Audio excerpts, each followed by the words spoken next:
Good evening, everybody. It's about 1:30 in the morning.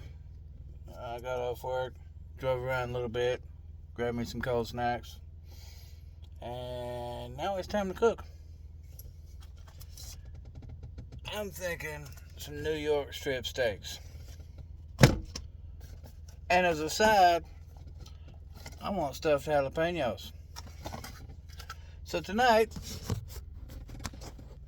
I'll be using the stove and the air fryer on tonight's episode of What Can I Cook in a Van?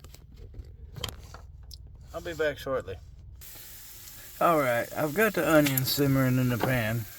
Of course, 98% of the time I make a steak, I've got onions to go on it. Because, steak and onions just is amazing. Anyway, I diced them all up this time. There's a few slices in there, but mostly just diced up. Here in a few minutes, I'll be throwing a steak in the pan, and then after that, I'll be throwing some of them jalapenos in that air fryer. We'll see how this turns out.